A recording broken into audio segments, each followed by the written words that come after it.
You did not get hurt because you were weak. You got hurt because you were open, in a room full of people who were closed.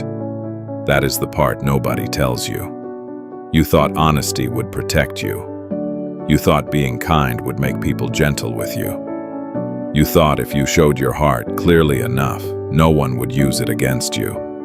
But some people do not come close to love you. They come close to learn you. They watch what makes you smile, what makes you panic, what makes you explain yourself too fast. And once they know where your heart shakes, they press there. Not because you deserved it, not because you were foolish, but because some people can smell softness the way wolves smell blood. And if that sounds dark, stay with me, because what hurt you might become the thing that finally wakes you up. You probably know this feeling. You leave a conversation and something feels wrong. Nothing clear. Nothing you can prove. Just that heavy silence in your chest. Like you gave away too much. Like somebody touched your peace and walked away smiling. Maybe it was the way they made you defend yourself for something you never did. Maybe it was the way they stayed calm while you became emotional. Maybe it was the way they acted innocent after pushing you right to the edge. And the worst part, you started blaming yourself. You called yourself dramatic, too emotional, too trusting, too naive. But what if your pain is not proof that something is wrong with you? What if it is proof that somewhere deep inside, you still expected people to be real? That is why this hurts so much, because betrayal does not only break trust in others, it shakes trust in your own eyes. And once that happens, life gets dangerous. Because when you stop trusting your own eyes, you start needing other people to tell you what is true. That is where the trap begins. You ask the person who hurt you to explain the pain they caused. You wait for honesty from someone who survives through confusion. You hope clarity will come from the same mouth that created the fog. It never does. Some people do not need to control your whole life. They only need to control your picture of yourself. If they can make you doubt your memory, your feelings, your value, they do not have to fight you anymore. You will fight yourself for them. And that is the most painful prison, the one where the door is open, but your mind still asks permission to leave. So hear this clearly. You do not need one more sign. You do not need one more argument. You do not need one more chance to prove your heart was clean. Sometimes the clearest truth is the exhaustion you feel after being around someone. That exhaustion is not random. It is a message. But here is where it gets deeper. Not everyone who harms you looks cruel. Some smile. Some praise you. Some make you feel chosen before they make you feel small. That is why your pain feels confusing, because the wound did not arrive wearing a monster's face. It arrived with attention, with charm, with warmth in the beginning. First they study what you need, then they become it. Just long enough for you to open the door, and once you do, the shift begins. The warmth becomes distance. The praise becomes silence. The attention becomes control. And suddenly you are working for crumbs, trying to get back to a version of them that was never fully real. If you have lived that, notice this. You were not chasing a person. You were chasing the first feeling they created in you. That is why leaving felt like grief. You were not only losing them, you were losing the hope they used to enter your life. And poisoned hope is one of the hardest things to let go of. Now here is the part nobody likes. A lot of your suffering did not come from what they did once. It came from how long you kept standing there after you saw it. Not because you are stupid, not because you enjoy pain, but because part of you still believed that if you stayed soft enough, patient enough, loyal enough, they would finally become safe. They did not. And maybe that is what breaks your heart most. Not what they said, not what they took, but the moment you realized your love could not change a person who benefits from your confusion. That moment changes you. It is quiet, almost invisible, but something hardens in you, not in a bad way, in a necessary way. You start seeing that peace is not only about being loving. Peace is also about being unreadable when you need to be, silent when they expect defense, gone when they expect access. And if that sounds cold, wait, because it is not about becoming cruel. It is about becoming difficult to misuse. There is a kind of strength no one celebrates at first. It is not loud. It does not give speeches. It does not post quotes. It does not announce boundaries in perfect language. It simply stops performing, stops over-explaining, stops begging to be understood by people who enjoy misunderstanding, stops trying to look harmless to those who only respect resistance. You may think your power returns in a big moment. Usually it does not. It returns in tiny things. The message you do not send, the lie you do not argue with, the room you leave earlier than usual, the smile you no longer force, the detail you keep to yourself, the calm tone that says, without saying it, you no longer live here emotionally. That is how you begin to rebuild. Not by becoming harder than everyone else, but by becoming more honest with yourself than you have ever been before. And if you stay with that honesty, something strange happens. You stop needing to be chosen by people who cannot even choose truth. Think about this. Why did their approval matter so much? Not because they were special, because they touched a wound that was already there. Maybe you were always trying to be enough for someone. Maybe you learned early that love could disappear if you said the wrong thing. Maybe peace in your life always depended on reading the room, staying small, staying useful, staying easy. So when someone arrived and gave you just enough attention, your old hunger woke up. That is why healing is never only about the person who hurt you. It is about the version of you that still believes love must be earned through self-betrayal.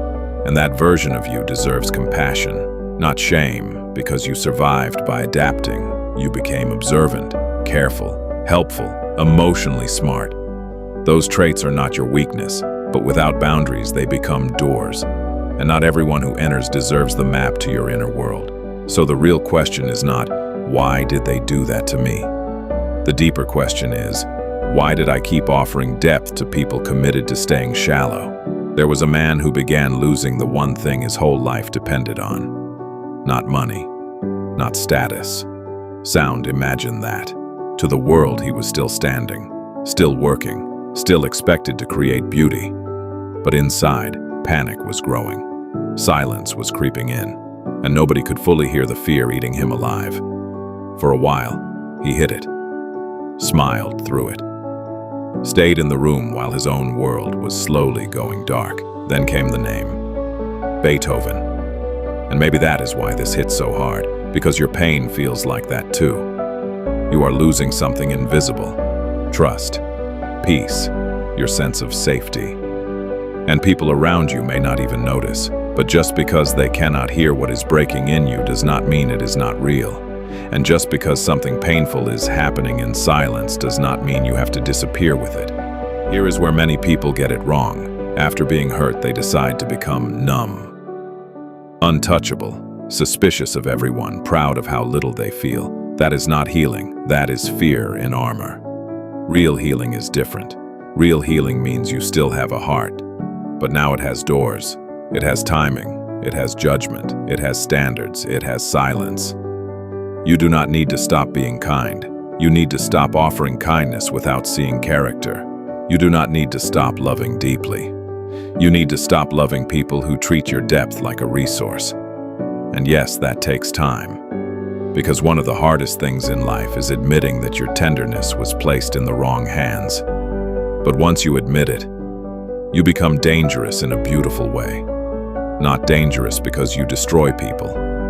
Dangerous because you no longer abandon yourself to keep them comfortable. That changes everything. Pay attention to who gets uncomfortable when you become calm. That will tell you more than words ever could. Some people are fine with your presence as long as your presence is easy to shape. As long as you explain. As long as you react. As long as you keep showing them where the buttons are. But when you go quiet, when you stop chasing closure, when you stop proving your heart to those who handled it carelessly, they begin to lose balance. Why? Because your chaos was giving them comfort. Your confusion was giving them control. Your need for answers was keeping the connection alive. So when you choose stillness, it does not just protect you, it exposes them. And you do not need to announce this. That is the beauty of it. The strongest shift in your life may be invisible from the outside. No revenge, no scene, no dramatic ending, just a private decision. I see what this is now, and I will no longer help it continue. That sentence can free a person. There was another man who carried sadness so heavily, people could feel it when he walked into a room. Not the kind of sadness that makes noise, the quiet kind. The kind that sits behind the eyes. The kind that stays even when the conversation moves on. He laughed sometimes. He spoke when he had to. He kept going. But inside, there were seasons where the weight almost pulled him under. Most people only remember the image, the face on the wall, the legend. But before all of that, he was just a man trying to keep himself together in the middle of deep inner darkness. Abraham Lincoln. And maybe that is your mirror, because you can look functional and still be fighting for your life inside. You can keep showing up and still feel tired down to your soul. That does not make you broken. It means some of the hardest battles you are fighting have no audience, and still, they are battles worth surviving. You may be in that battle right now. Maybe nobody around you even knows. You smile, you answer messages, you show up, you do what needs to be done, but inside, you are rebuilding trust with yourself one piece at a time, and that work is sacred. Because once trust with yourself is broken, everything becomes louder than your own voice. Other people's opinions, other people's moods, other people's stories about who you are. You start to disappear inside noise.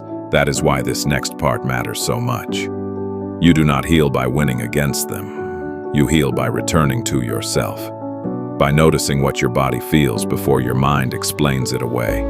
By respecting the pause, by leaving earlier, by watching longer. By speaking less around people who ask many questions but reveal nothing real about themselves. That is not paranoia. That is wisdom paid for in pain. And pain, when listened to, becomes a guide. But do not confuse wisdom with bitterness. Bitterness says, nobody is safe. Wisdom says not everybody gets access. There is a huge difference. One closes your heart forever. The other teaches your heart where to live. You are allowed to become selective. You are allowed to stop being available to every hand that reaches for you. You are allowed to keep parts of yourself private until presence proves itself over time. In fact, some of the strongest people you will ever meet are not the loudest. They are simply the hardest to read too quickly. Not fake, not guarded for show, just grounded. They learn that everything precious needs protection, a flame, a child, a dream, a peaceful mind. So why did you think your inner life should be left in the open for everyone to touch? Maybe this season is not making you colder. Maybe it is teaching you to treat your soul like something valuable. Because it is, and still. Let me say this carefully. Do not hate the version of you that trusted too much. That version of you was not embarrassing. That version of you was alive, open, hopeful, brave enough to believe in goodness before there was proof. Yes, that innocence made you easy to wound, but it also means there is something unbroken in you that the world has not fully killed. Protect that. Do not bury it. The goal is not to become empty. The goal is to become clear. Clear about what you feel. Clear about what you see. Clear about who earns your softness and who only studies it. Because once you learn that difference, life changes fast. You stop calling red flags bad timing. You stop calling disrespect stress. You stop calling emotional theft connection. And most of all, you stop asking your heart to survive in rooms that feed on confusion. That is self-respect in its quietest form, and maybe its strongest. So if you have been feeling different lately, less available, less impressed, less eager to explain yourself, do not panic. That might not be you losing your warmth. That might be you finally seeing that not every battle needs your voice. Seeing that some people reveal themselves best when you give them less to work with. Seeing that your peace grows the moment your need to be understood becomes smaller than your need to stay whole. And yes, some people will call this distance. Let them. Not everyone will celebrate the version of you they can no longer control, but the right people. They will not fear your boundaries. They will feel safer because of them. They will not rush your trust. They will respect the slow opening. They will understand that depth is not something to steal, it is something to deserve. And once you experience that kind of presence, you will never again confuse intensity with truth. Maybe that is where your real life begins. Not when everyone understands you, not when the pain makes perfect sense, not when the people who hurt you finally admit what they did. Maybe it begins the night you stop waiting for that, the night you sit with yourself in the quiet and realize, I know enough now. I do not need one more wound to prove what I already feel. That moment is not loud. No music, no applause, no perfect ending, just a strange kind of peace. A new distance between you and the things that used to shake you. A door inside you closing softly, while another one opens somewhere deeper. And maybe that is the part most people never see. How a person becomes stronger is rarely dramatic. It looks like silence, like restraint, like leaving, like watching the same patterns return, and this time not stepping inside them. So if something in you has been changing lately, if your heart has been pulling back, if your spirit has been asking for more quiet, more truth, more space, maybe it is not asking you to become someone else. Maybe it is asking you to finally meet the person you were before the world taught you to hand yourself away. And if that is true, then this is not the end of your story. It is just the first moment you stop being easy to reach, and that changes what happens next. If you like this video, hit subscribe and turn on notification. I'll see you in the next one.